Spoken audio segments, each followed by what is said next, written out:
fez amigo meu, perdoou os meus pecados, me chamou de filho amado, seu amor me faz viver.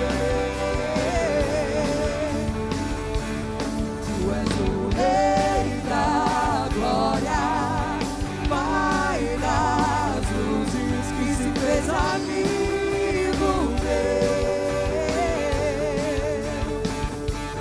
perdoou os meus pecados, me chamou de filho amado, seu amor me faz viver.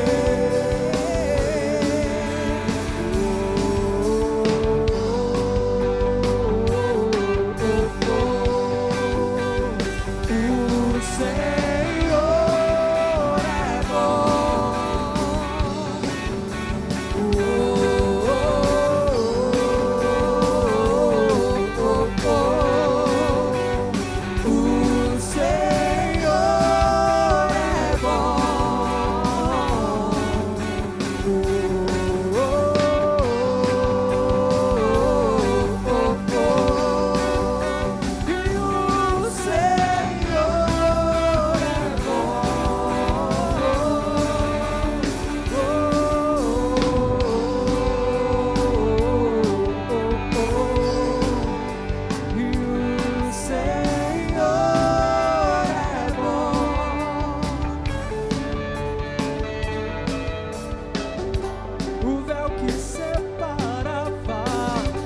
já não separa mais.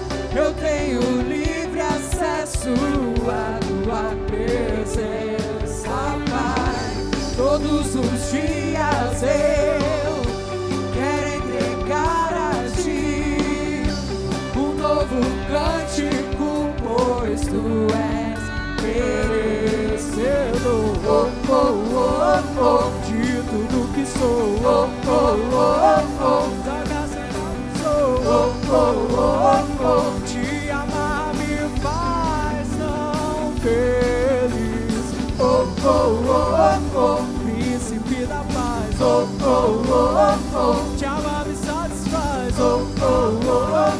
sua graça me alcançou.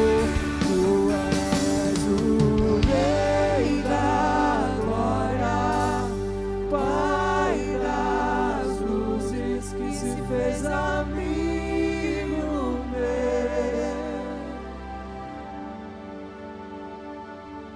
Perdoa os meus pecados, me chamou de filho amado, seu amor me faz viver.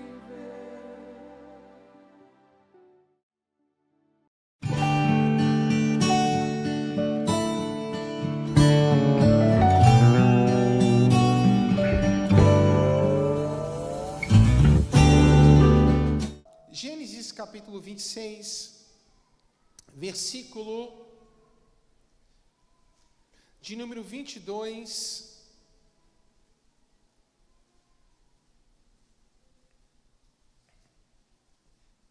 A última parte do versículo diz assim: agora o Senhor nos abriu um bom espaço e prosperaremos na terra. Amém? Esse texto aqui fala sobre uma história de Isaac, e diz que Isaac ele está na terra de Gerar, e ele vai agora reabrir os poços que o seu pai Abraão havia aberto e haviam entulhado os pastores daquele lugar, e ele começa a abrir poços ali, e quando ele começa a abrir poços, vem os pastores e começam a contender com Isaac sobre a posse daquele lugar. Ele abre alguns poços. O primeiro poço diz que Isaac chama de Ezeque, discussão, e ele deixa aquele poço de lado, e fluía águas naqueles poços. O segundo poço diz que ele chama de Sitna, porque gerou inimizade dos pastores deles com os pastores daquela terra. E você vê que Isaac, ele estava lutando pela sua sobrevivência, ele estava lutando para prosperar, e tudo o que ele fazia, ele construía algo, vinha alguém e roubava dele isso. E aí, Isaac agora constrói o terceiro poço. Esse terceiro poço, ele coloca o nome de Reobote, que quer dizer assim, lugar espaçoso. E em meio a tudo aquilo que Isaac estava vivendo, meio a perder tudo aquilo que ele construía, eu não sei se você já passou por isso, você constrói algo, vem alguém e destrói, constrói algo, vem alguém e destrói, arruma um emprego, perde emprego, arruma um emprego, perde emprego, você fala, meu Deus, parece que nunca vai dar certo, não tem como dar certo. E agora, ele põe o nome do terceiro poço de Reobote, um lugar espaçoso. E eu estava meditando em uma palavra alguns dias atrás, e eu queria compartilhar com vocês hoje, que é o porquê a igreja não prospera. É sobre isso que nós vamos falar nessa noite. Nós fomos chamados por Deus, nós somos igreja do Senhor, estamos aí no ano da busca, e esse mês é o mês da prosperidade, nós vamos estar falando sobre prosperidade.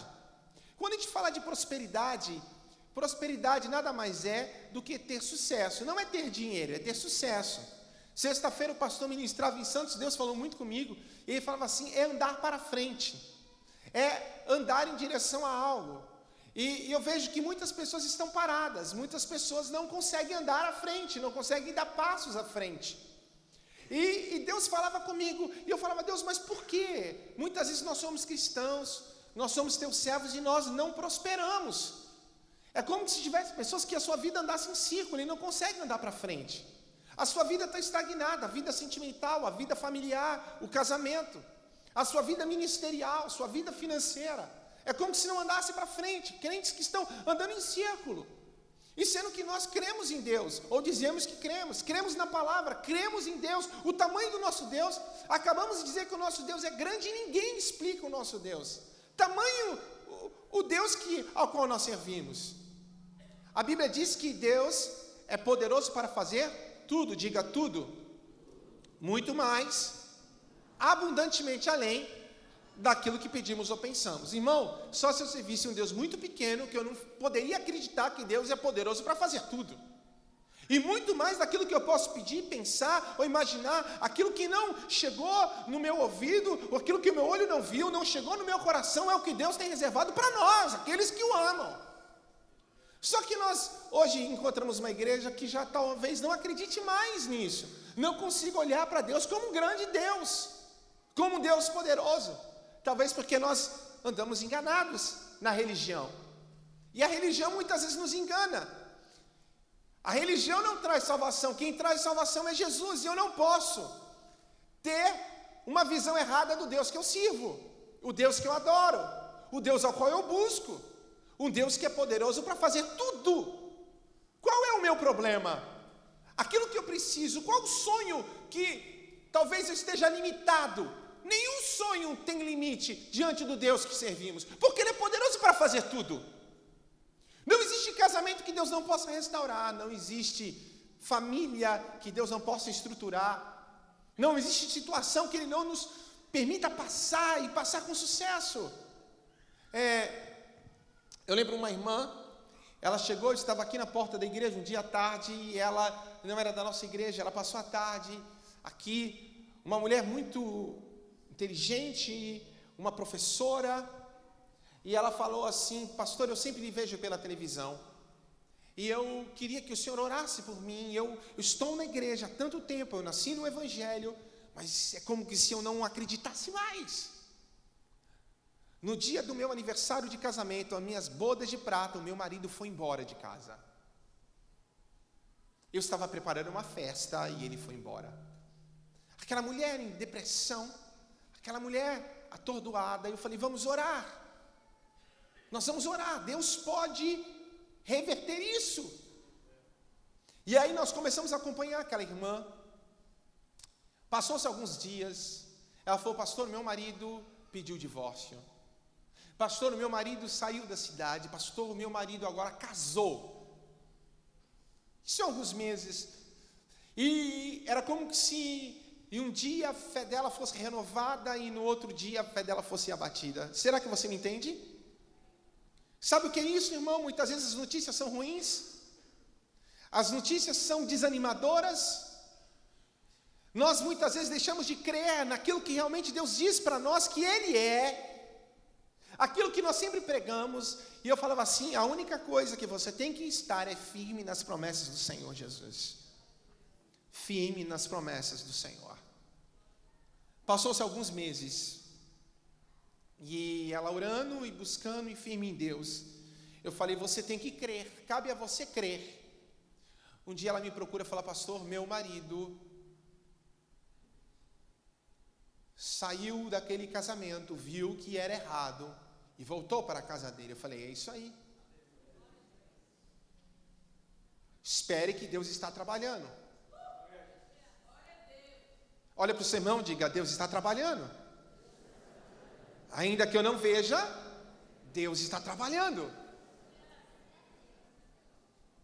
Alguns dias depois ela falou assim: pastor, ele me procurou, pediu perdão. Eu falei: é isso aí, Deus está trabalhando. Algum tempo atrás ela me procurou com um convite de casamento, falou: pastor, eu gostaria muito que o senhor fosse no meu casamento. Vou casar novamente com meu esposo. Vou comemorar os meus 25 anos de casamento.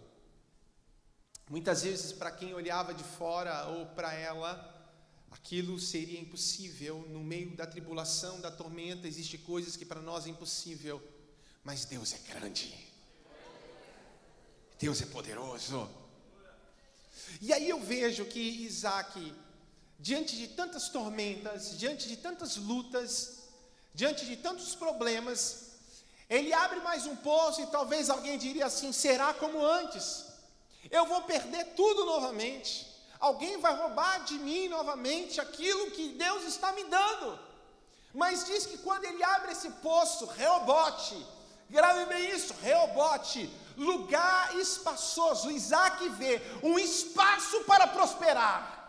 E ele olha e diz assim: esse é o espaço em meio ao problema, esse é o espaço em meio à crise que Deus me deu para prosperar. Eu quero que você entenda que mesmo em meio aos problemas, mesmo em meio à crise, mesmo em meio à adversidade, Deus nos dá um espaço. Existe um espaço para que você não recue, mas que você siga adiante. Existe um espaço que Deus deu para que você continue e tenha sucesso. Existe um espaço. E aí, voltando ao nosso tema, por que não prosperamos? Se temos um Deus poderoso, se temos um Deus grandioso, e muitas vezes nós não conseguimos viver aquilo, ou mostrar aquilo que a palavra de Deus tem para nós. Porque a minha vida não anda, porque as coisas não estão indo. E aí eu descobri algumas coisas, Deus foi falando comigo. Primeira coisa, a gente não prospera muitas vezes, porque na maioria das vezes nós estamos mais preocupados com o sucesso ou fracasso dos outros do que com o nosso sucesso. Você sabia disso? Tem gente que olha muito para o lado. Tem gente que se preocupa muito com os terceiros. E a nossa vida não anda. Em Lucas 18, se você abrir lá comigo, Lucas capítulo 18, versículo 9 até o versículo 14, diz assim: para algumas pessoas que confiavam em sua própria justiça e menosprezavam os outros, Jesus contou ainda essa parábola. 2 homens subiriram ao templo para orar. Um era fariseu e outro publicano. O fariseu em pé orava em seu íntimo: Deus, eu te agradeço porque não sou como os outros homens, roubadores, corruptos, adúlteros. Imagine, os dois estavam no templo. Fariseu, quem era o fariseu? Religioso, não faltava um culto. Dizimista fiel, fariseu. Participava do trabalho na igreja, ele se olhava como alguém superior. Quem era o publicano? Para os judeus era considerado como um ladrão. Judeu não gostava de publicano, era traidor da pátria.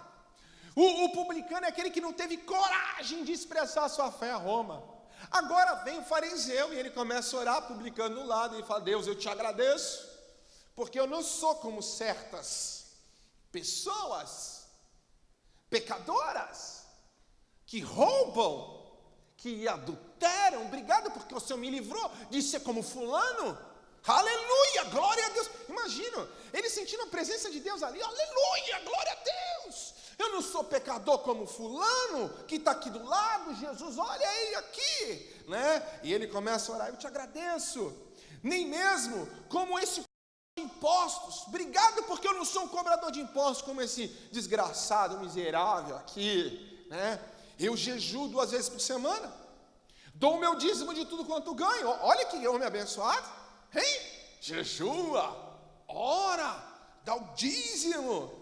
Entretanto, o publicano ficou à distância. Coitado do publicano, o publicano já se sentia um pecador. Aí ele chega no templo para falar com Deus.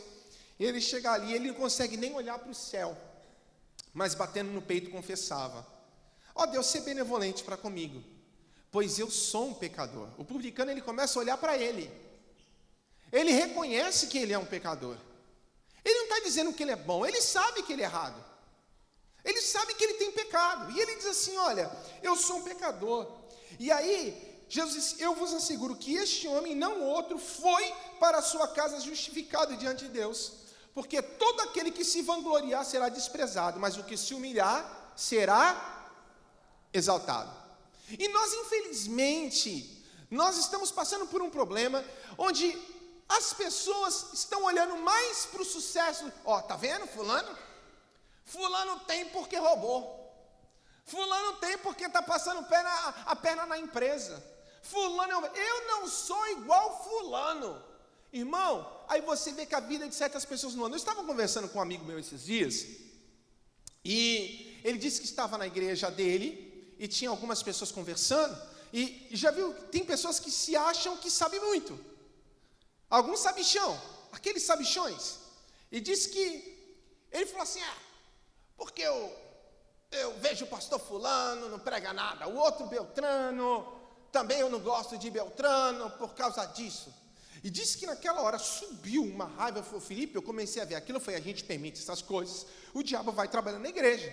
E eu olhei para ele e falei assim: rapaz, olha para a tua vida não prospera, tua vida não anda, tu é um miserável, tua vida só vive na meleca.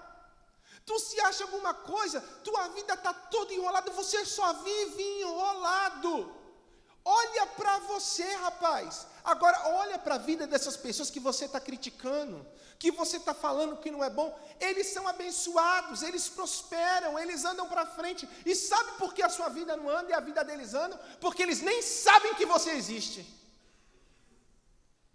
Aí eu falei: cara, uma mensagem. Sabe o que acontece? Nós começamos a olhar: tá vendo, fulano fracassou, eu sabia.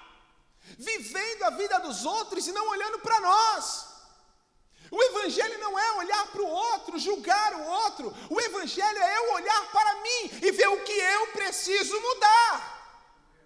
E às vezes nós estamos vivendo a vida dos outros, e por viver a vida dos outros nós estamos estagnados, porque não conseguimos olhar para nós, para ver aquilo em nós que precisa ser aperfeiçoado. Daí a gente entra na internet para discutir a vida dos outros, a gente senta na roda para discutir a vida dos outros, os outros estão andando e tu está parado. E a Bíblia diz que o evangelho é o seguinte: isso é o conselho que Paulo dá ao corpo.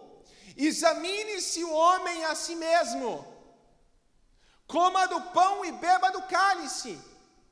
Então eu tenho que examinar a mim mesmo, antes de participar do corpo, antes de estar na comunhão, eu tenho que olhar para mim. É o que o publicano fazia: eu vou olhar para mim, Senhor, eu sou um pecador. Não interessa se o outro é, eu vim porque eu preciso de salvação, amém? Sim ou não? Quem veio porque precisa de perdão nessa noite?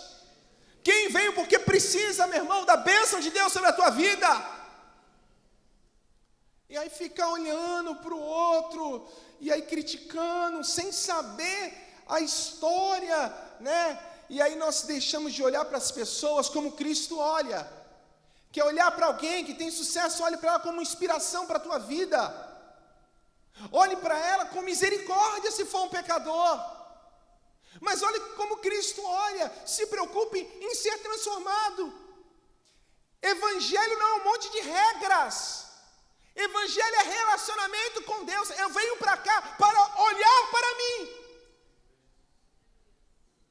Eu venho para cá para andar nos caminhos do Senhor. Eu lembro uma vez eu fui tratar um caso de um problema na igreja de fofoca. Eu e alguns pastores, né? E disse que uma pessoa da igreja, não era aqui, mas da igreja, ela se levantou para falar de um irmão. E ela não conhecia o irmão. Gente, ela não conhecia o irmão. Aí ela foi falar do casamento do irmão. E ela saiu falando para todo mundo, você sabe o Renan? Gente, eu descobri que o Renan não vive bem com a Elines. E eles dormem até em cama separada. Irmão, eu conheci o casal, eu sei que não tinha nada disso. Um casal super abençoado, casamento muito feliz, abençoado, filhos abençoados. E aí aquela pessoa começou a falar, você não sabe o Renan Elines, o Renan Elines vive mal, estão quase se separando. E saiu falando para alguém, chegou e falou, tu não sabe, fulano está lá. E chamamos para tratar o assunto, claro. Tivemos que ensinar a pessoa. Daí eu comecei a olhar a pessoa que estava falando. A pessoa que estava falando tem uma família totalmente destruída, um casamento fracassado, os filhos perdidos. E aí quando eu comecei a olhar aquilo, eu falei, cara, sabe por que isso? Porque a gente está olhando o vizinho e não está olhando para nós. Se eu me preocupasse mais em ser transformado, eu ia deixar de olhar para o outro e eu ia buscar em Deus a vitória para aquilo que Ele deu na minha mão. Ouça aqui, Deus deu coisas para nós. Deus tem um propósito na tua vida e você precisa cumprir o propósito. Você precisa prosperar no propósito de Deus. Mas para você prosperar no propósito de Deus para a tua vida, você tem que olhar para você e seguir o teu caminho. Não tem como, irmão. Não tem como. Às vezes me pastor, vamos... Querido, se concentre naquilo que Deus deu para nós. Faz o que Deus deu, porque aquilo que Deus deu é o que Ele vai cobrar. Faça com excelência. Não se preocupe. Irmão, estou casado, 9 anos. Eu não posso ficar me preocupando com o casamento dos outros. A gente ensina, agora eu me preocupo com o meu casamento. Às vezes Renata chega lá, senta, Felipe, vamos discutir relação. Misericórdia, irmão, dá arrepio. E eu, como um bom homem, o que eu faço? Eu ouço e obedeço. Sabe, irmãos? Temos que nos preocupar com a gente. Se preocupe com você. Nessa noite eu quero que você entre aqui e olhe para você. Se preocupe com a sua vida. Não viva a vida dos outros. Não se preocupe com o fracasso dos outros. Se alguém caiu, meu irmão, ore por ele para que ele se levante. Não se preocupe com o fracasso dos outros. Tem gente que quando alguém fracassa, meu Deus, põe na internet, faz um chabu, tá vendo? Eu sabia. Glória a Deus, a máscara caiu. Coitado. Se a máscara do outro caiu, a máscara dele ainda está. Sabe por quê? Porque todos nós somos pecadores diante de Deus. Não tem bom, irmão. Quando eu olho o fracasso de alguém, eu oro por ele. Quando eu olho o sucesso de alguém, para de ficar com esse negócio de inveja. Ai, fulano comprou um carro, ai, eu ainda estou andando a pé, eu não acredito.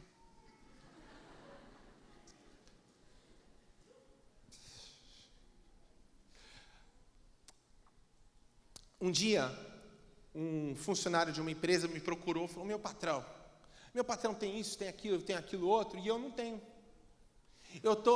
Quantos anos você tem? Eu falei, tenho 37, eu tenho 33 anos, eu não tenho nada ainda, eu tenho que me preocupar no meu futuro, tal, não sei o quê. E o cara, eu falei assim, meu irmão, deixa eu te perguntar uma coisa, quantos anos tem o teu patrão? Meu patrão tem uns 70 anos. Eu falei, legal, ele tem 70? Tu tem quanto, 30 e pouco? Isso aí, cara. Em vez de você falar mal dele, se inspire nele. Para quando você tiver 70, você ter tudo isso que ele está dizendo que tem. Você entendeu? Se inspire. Ele está com 70, ele está com 33. Com 33 o cara não devia ter nada. Hoje ele tem. Em vez de nós seguirmos os caminhos, é muito mais fácil nós criticarmos e nos preocuparmos com os outros. Em vez de eu deixar Deus me transformar e eu procurar fazer aquilo que eu estou fazendo o melhor. Então você vai ver lá o Marinho lá, como é que era o nome lá, o da Globo? Roberto Marinho foi com 50 anos. 50 anos que ele fundou a Rede Globo, cara. 50 anos. Olha, eu nem cheguei nos 50. Com 50 anos eu vou fundar uma rede aí. Globo não. Rede Mundo, alguma coisa assim. Ainda posso. Você está entendendo que eu ainda posso? Se inspire, mas se preocupe em fazer o seu melhor. Para de se preocupar com os outros. Se preocupa com a tua vida. Se preocupe em você ser transformado por Deus. A gente fica procurando culpado no casamento, é minha esposa, é meu marido. Calma, para. Olhe para si e fala, eu preciso ser alguém melhor. Amém? Então a gente não prospera porque a gente se preocupa muito com sucesso, fracasso. A gente não prospera também porque nós não mudamos a mente. Nós resistimos em ser quem somos. Né? Infelizmente, irmãos, muitas vezes nós travamos quanto a isso. Eu estava falando que evangelho não é um monte de regra. Então a gente pensa que evangelho é o seguinte: chego na igreja, tu não pode mais usar calça, não pode mais usar brinco, tu não pode mais andar indecente, tu não pode mais fornicar. Cadê os solteiros? Fornicar, não pode fornicar. O que é fornicar, pastor? Relação sexual antes do casamento. Não se escandalizou não, né? Tá bom. Aí a gente põe um monte de regra. Põe um monte de regra, o cara entrou na... Opa, o cara é crente. Pô, o cara é uma bênção. O cara é uma bênção. A gente começa a falar o crentez, varão, vaso, o varão do reboliço, terra, manto. Rapaz, o cara é fenomenal. O cara tem unção de Deus. O cara tem unção de Deus. Só Deus sabe o que tem ali por baixo. Você entendeu? Só Deus sabe o que acontece quando ninguém vê. E aí, as pessoas vêm para a igreja e elas não conseguem se adaptar a um sistema que é colocado. Evangelho não é sistema. Evangelho não é regras. Evangelho é relacionamento com Deus. Lei, tinha na época da lei. Mas na graça, é o amor de Deus que me constrange. Ele me transforma por dentro. E eu não faço, não é porque eu não posso fazer. Eu não faço porque eu escolhi não fazer. Eu não traio a minha esposa porque eu entendi que ela é suficiente para mim. E eu quero que a bênção de Deus esteja sobre o meu lar. Sabe por quê? Porque tudo o que eu faço eu glorifico ao Senhor. Eu não tenho relacionamento sexual antes do casamento porque eu coloquei Deus como Senhor da minha vida. E a minha liberdade está na mão do Senhor Jesus Cristo. Sabe por que eu não roubo, meu irmão? Porque tudo o que eu faço glorifica a Jesus Cristo. Sabe por que eu não falo mal de ninguém, meu irmão? Porque eu sei que os caminhos de Deus são perfeitos e Ele tem o melhor para a minha vida. Tem gente que não faz porque não pode. Tem gente que não faz porque foi transformado por Deus. E o dia que eu fizer, eu vou me sentir a pior pessoa. Você já pecou e você se sentiu a pior pessoa do mundo, irmão? Você falou, meu Deus, o que eu fiz? Miserável que eu sou. A gente quer enfiar até a cabeça dentro da terra, não é isso? Sabe por quê? Porque dentro de você tem o Espírito Santo de Deus, e o amor de Deus vai gritando no seu coração, vai gritando no seu coração, Ele grita no teu coração, você se constrange, você diz, Senhor, eu não posso ser mais assim. Porque alguém disse, porque a minha mente foi transformada, a minha concepção, a minha forma de enxergar mudou. E às vezes nós recebemos Jesus, mas ainda não tivemos um novo nascimento. E novo nascimento quer dizer tudo novo. Eu batia na minha esposa, hoje não bato mais. Roubava, não roubo mais. Falava mal, não falo mais. Porque hoje não tem mais resquícios do velho Felipe, que tinha algo do pai e da mãe. Hoje é um novo Felipe que nasceu em Cristo, e as qualidades de Cristo e de Deus precisam ser expressas em sua vida. Muda a mente. Tem gente que conhece a Bíblia, a gente pensa que quer conhecer a Bíblia, mas pastor, eu estou na igreja, eu conheço todas as histórias da Bíblia, Gênesis, Êxodo, Levítico, Deuteronômio, eu vou até Apocalipse, pastor, eu conheço tudo. Irmão, evangelho não é conhecer a Bíblia, evangelho é conhecer o coração de Deus, é o conhecer o coração do Pai.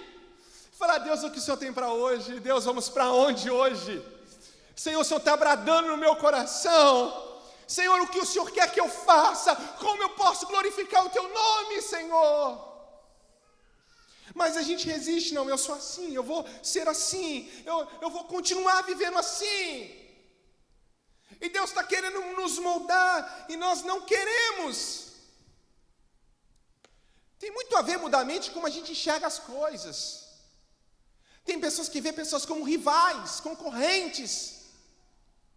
O teu irmão não é concorrente seu, ele está indo para o mesmo lugar, irmão. E o sucesso da igreja é que todos aqui cheguem no céu. Nós não seremos uma igreja de sucesso e só eu chegar no céu. Jesus, cheguei, os caras não quiseram ficar. Uau, mas eu cheguei, bem feito, bem feito. Porque tem gente que é assim, né? Bem feito, Senhor. Irmão, nosso sucesso é se nós juntos chegarmos no céu. Eu posso chegar no céu sem você, mas eu vou ficar triste até chegar. Depois lá a gente deve ficar alegre, mas eu vou ficar triste até lá se você não chegar. Você entendeu? Teu sucesso depende do meu, o meu depende do seu, e nós juntos vamos caminhando para receber aquilo que Deus tem para nós, né? Você quer ver como mudar a mente tem a ver como a gente enxerga as coisas? Isaac olha para aquele campo e ele fala assim, Deus me deu um lugar espaçoso para prosperar. Então, a gente trata com pessoas na igreja, pastores tratamos com pessoas, tem pessoas que a gente elogia. Eu já elogiei pessoas e a pessoa entendeu que o elogio que eu fiz para ela era uma ofensa. Sabia? Uma vez eu elogiei, irmão, pô, parabéns e tal. Daí ele saiu falando, pastor falou parabéns, é tudo mentira, que nada, não sei o quê. Foi, poxa, eu elogiei ele, irmão, eu elogiei ele. Ele se ofendeu com o meu elogio. Tem gente que eu já chamei no canto, meu irmão, já dei uma bronca legal e ele ficou motivado com a bronca. Rapaz, que legal, o pastor me falou isso aí, agora eu vou, não, pastor, eu vou fazer diferente. Tem gente que fala assim, vamos pôr na área ministerial. O pastor chama assim, ó, vem cá, fulano, tem uma igreja para você dirigir. A igreja cabe 500 pessoas, tem 5 membros, tudo bem? Mas você vai lá e Deus vai abençoar. Daí, tem gente que olha para os 5 membros e fala assim, não acredito, cara, o pastor me mandou para cá e não deve gostar de mim. Ele me colocou aqui de castigo. Isso é castigo. Isso é porque ele queria se ver livre de mim. Onde que já se viu? 5 crentes. Tem 495 lugares vazios. Tem crente que é assim, tudo ele leva para o ruim, para o lado ruim. O que mudou a mente é diferente. Que bênção, rapaz, glória a Deus. O pastor confia em mim, meu. Ele me deu uma igreja com 5 membros. Rapaz, ele acredita que eu vou estar aqui, eu vou ser um instrumento de Deus para essa igreja encher. Deus, obrigado, obrigado, porque o Senhor me deu um lugar espaçoso para prosperar. Aí é o seguinte, o cara que não mudou a mente, chega na igreja com 500. Sabe o que ele faz? Ele fala assim, esse povo não quer Deus. Esse povo não gosta do Senhor. Quer saber, não? Vai embora todo mundo. Ele pega, dos 500, ele pede 495 e fica com 5. E culpa os irmãos que saíram. O de 500 fala assim, o que mudou a mente, Senhor, que bom. Vamos duplicar isso aqui, Senhor. Quero mais vidas para o Senhor. É a mente, como a gente enxerga. Muda a mente, irmão. Olha a crise, é a oportunidade, é o lugar espaçoso que Deus nos deu para prosperar. É em meio à luta que Deus vai manifestar o poder dele sobre a sua vida. Ah, Senhor, fui caluniado. Tem gente que é caluniado, fica todo borocochô, ai, coitadinho de mim. Tem gente que é caluniado e fala assim, glória a Deus, aleluia, Senhor. O Senhor vai se levantar do trono e lutar a minha luta e pelejar por mim. Ele nem liga, irmão. Ele fica feliz. Tem gente que se motiva na luta, tem gente que se entristece na bênção. A bênção todo dia cansa.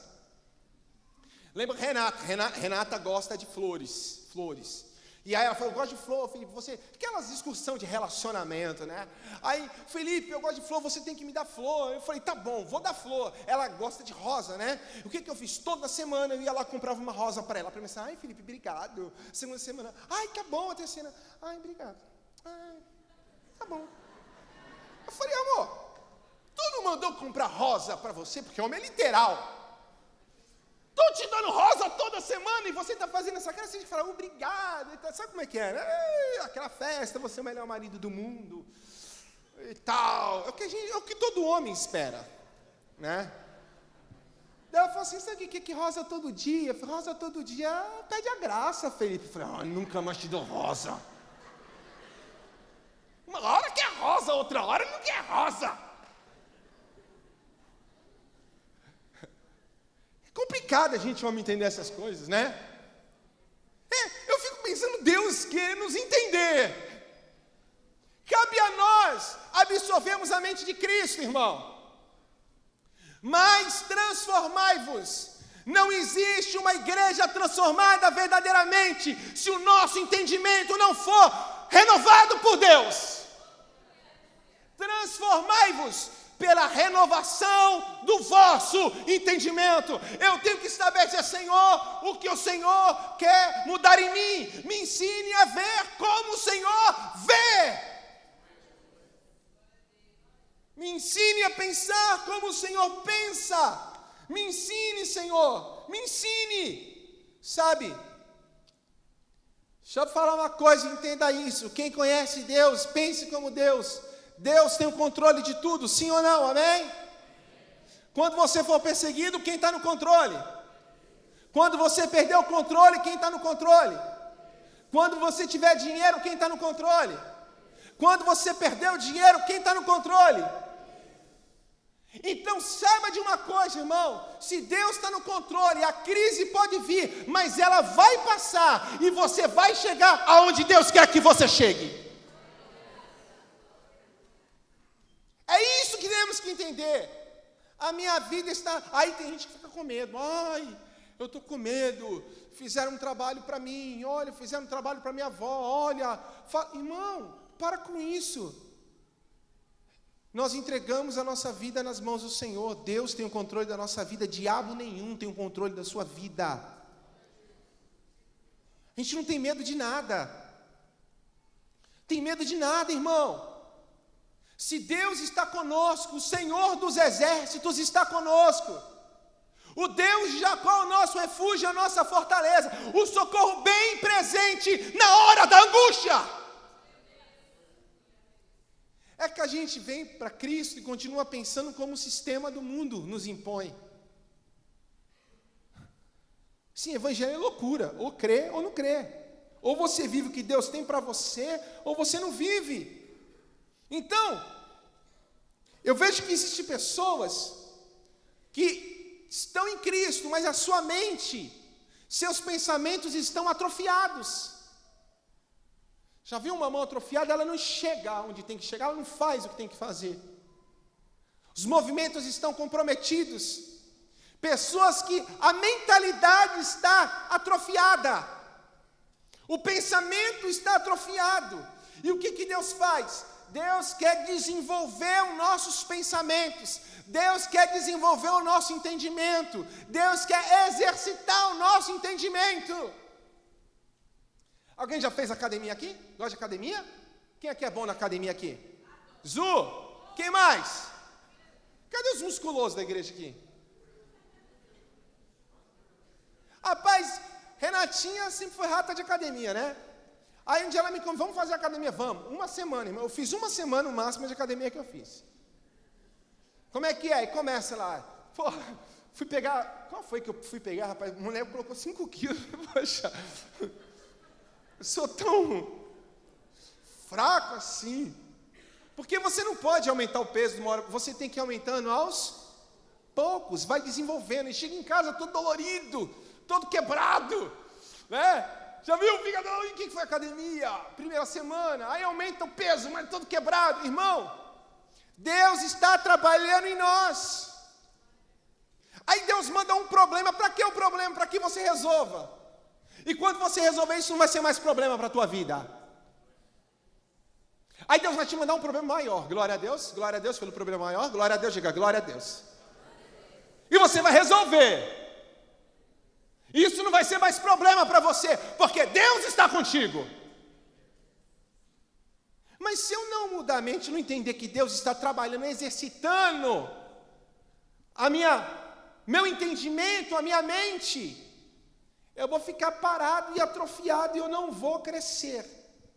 Olhe bem, você que está aqui, que tem sonhos e tem promessas de Deus, e as promessas estão na Bíblia para nós, o que Deus tem para nós. Muitas vezes nós não conseguimos enxergar quem é Deus e o que Deus tem para nós. Você que entrou aqui, talvez o diabo sempre disse que você não é ninguém, você sempre foi rejeitado, nunca ninguém lhe deu amor, e a gente não consegue entender, cara, quem é Deus e o que esse Deus tem para mim. É mais ou menos isso, entendeu? Quando Satanás rouba as referências para nós, alguém fala assim, eu te amo, te amo, te amo, e te abandona. Quem falar que te ama, você vai entender que amor é que abandona. Mas o amor de Deus é perfeito. A Bíblia diz assim, pode uma mãe se esquecer do filho que cria, mas eu jamais me esquecerei de... A gente está tendo um monte de mãe nova na igreja aqui. Mas impressionante, Renata, quando teve o William, como ela mudou. Quando a mulher se torna mãe, ela muda. Existe um senso de proteção da criança. Imagina, cordeirinha virou leão. Não é isso? As mães? É meu filho. Ai, meu! Então Deus está mostrando o amor mais forte que existe, que é o amor de mãe. Primeira vez que nós fomos no médico, e foi ouvir o coração do neném. Chegou lá para fazer ultrassom, o coração do neném estava... E eu fiquei ouvindo. Renata começou a chorar. Ai, o coração do neném. Eu falei, o coração do neném. Tu não vai chorar? Eu falei, coração do neném.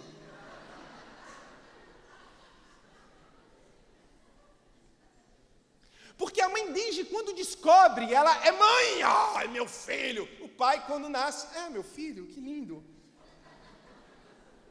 Não que não ame, mas são amores diferentes, você está entendendo? Sim ou não? Então, meu irmão, Deus está falando, ainda que uma mãe se esqueça do filho que cria, meu irmão, é impossível isso. Eu jamais me esquecerei de você. Esse é o amor de Deus pela tua vida.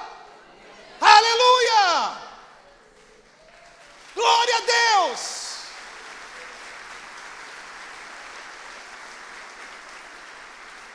Mude a mente.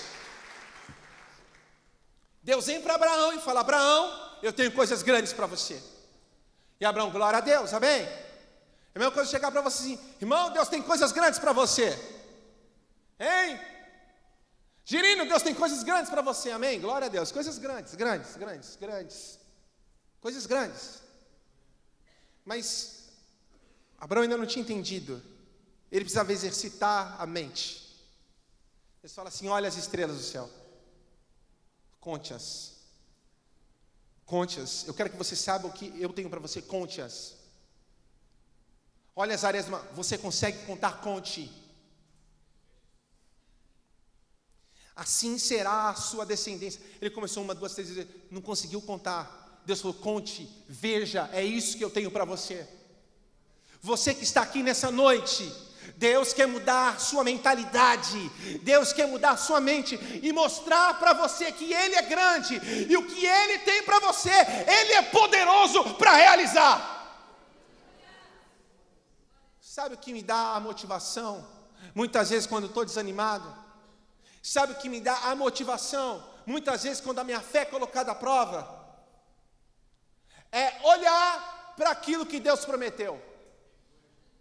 Quando Abraão não tinha filho lá, Sara velhinha, perdendo o costume de mulher, Abraão velhinho. Mas Abraão, é engraçado, Abraão sempre ficou motivado. Sara morreu, ele ainda teve um monte de filho, não foi isso? É mesmo, Abraão era motivado, sabe por quê? Porque quando Abraão estava pensando em desmotivar, ele lembrava, calma aí, deixa eu olhar as estrelas, é isso que Deus tem para mim. É isso que Deus tem para mim. Quando se sente desmotivado, você olha para as estrelas, esse é o tamanho do meu Deus. Olha para a areia do mar, esse é o tamanho do meu Deus. Glória a Jesus. Quando você for ministrar e subir para ministrar, já comece a ver os doentes curados. Já comece a ver as vidas se rendendo ao Senhor. Você chega no nada no deserto, veja o deserto florescer, porque a Bíblia diz que o deserto iria florescer. Você vê o problema, já se encontre e se veja no esconderijo do Altíssimo. Aleluia! Veja, enxergue. Você pode ver, porque aquilo que você pode ver é o que Deus pode fazer. Nós queremos que Deus faça com uma mente humana. Deus não trabalha e não está limitado à mente humana. Deus é maior. Os pensamentos de Deus são maiores. Deus é grande. Deus é grande. Deus é grande. A Bíblia fala, né? Que vier a sua mão lá em Eclesiastes 9, para o lugar que nós vamos, nós não podemos, não tem sonho, planos, 9 e 10. Então tudo que for lhe dado à mão, faça o seu melhor. Faça o melhor, irmão. Para de ficar fazendo de qualquer jeito e dando desculpa. Faça o melhor. Seja o melhor marido, seja o melhor filho, seja o melhor empregado. Aí tem gente que reclama, não tem emprego, não tem emprego, o cara falta no emprego, deu uma dor de barriga, ele falta no emprego. O chefe vai mandar embora. Tu tem que estar lá, irmão, fazer o melhor, como se fosse para você. Duvido se tu for um bom funcionário que vão te mandar embora. Mude a mente. Pare de responsabilizar pessoas. Assuma a responsabilidade e fala, Senhor, eu preciso ser transformado pela renovação do meu entendimento. Terceiro, sabe por que as pessoas não prosperam? Porque nós não nos permitimos ser ensináveis. Deus coloca pessoas, diga assim, Deus coloca pessoas. Deus coloca pessoas. Novamente, Deus coloca pessoas para me ensinar. Mas a gente resiste. A Bíblia diz que nós somos como um vaso amoleiro. Jeremias chegou lá, estava fazendo um vaso e o vaso se quebrou. O que quebrou o vaso? Porque o vaso resistiu à mão do oleiro. Deus está nos moldando e nós não deixamos Ele nos moldar. A Bíblia diz que a pessoa de dura serviço, Deus quebra sem que haja cura. Já viu o cara duro? Só assim mesmo. O cara não se dobra, cara, Deus vai, vou quebrar você todinho, todinho, todinho. Irmão, Deus quebra o cara todinho. Porque a gente resiste. Nós não deixamos Deus mudar e nos ensinar. E Deus vai usar pessoas igual o filho que não ouve o pai. A Bíblia diz que honra a teu pai e a tua mãe para que se prolonguem os seus dias. Poxa, se eu não honrar, se eu não obedecer, eu quero a bênção de Deus. Deus colocou alguém para me ensinar. Mas a gente não quer aprender. Sabe o que acontece? Tem gente que alguém fala alguma coisa e fala assim, o problema é teu, todo mundo faz. Não tem humildade para falar, é comigo, eu preciso mudar. Eu preciso aprender a ser uma nova pessoa, uma nova criatura. Eu estou indo pelo caminho errado. E Deus vai colocar pessoas que nos amam para nos confrontar. Deus vai colocar pessoas ao nosso lado para dizer, você está indo para o inferno. E quando Deus colocar alguém, abra o seu coração e ouça. Porque Deus quer salvar a tua alma. Não pense em você que você é bom. Não pense em você que conhece a palavra. Se você não conhece o Deus da palavra.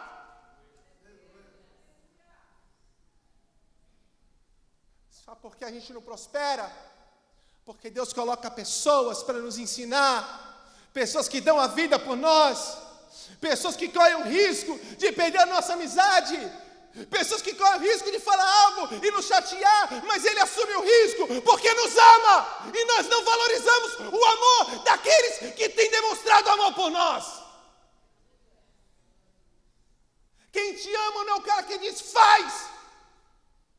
Quem te ama é aquele que diz não faz. Crente não é aquele que diz faz. Crente é o que tem coragem de dizer não faz. Deixa o Senhor te ensinar. Aí Ele nos ensina, nós vamos mudando a nossa forma de falar. É comigo mesmo, Senhor. Quanto mais eu aprendo, mais eu prospero, entendeu? Quanto mais eu aprendo, mais eu prospero. Quanto mais eu deixo Jesus me ensinar, através daqueles que Ele colocou ao meu redor, mais eu sou transformado, mais eu sou abençoado. Valorize a correção de Deus na tua vida. Valorize a correção daqueles que te amam. Deus tem um céu para você. Deus tem um céu para você. Glória a Deus. Deus tem um céu.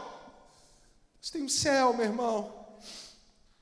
Tem as pessoas como inspiração. Deixa eu falar aqui, estamos terminando. Deserto não é para a vida toda. A gente ouve assim, sempre na igreja. Deserto tem um tempo, prova tem um tempo. Se está na prova, meu irmão, está no deserto é porque não mudou a mente. O povo morreu no deserto, porque eles falaram, eu vou deixar vocês morrer. Não muda a mente, vai morrer aí.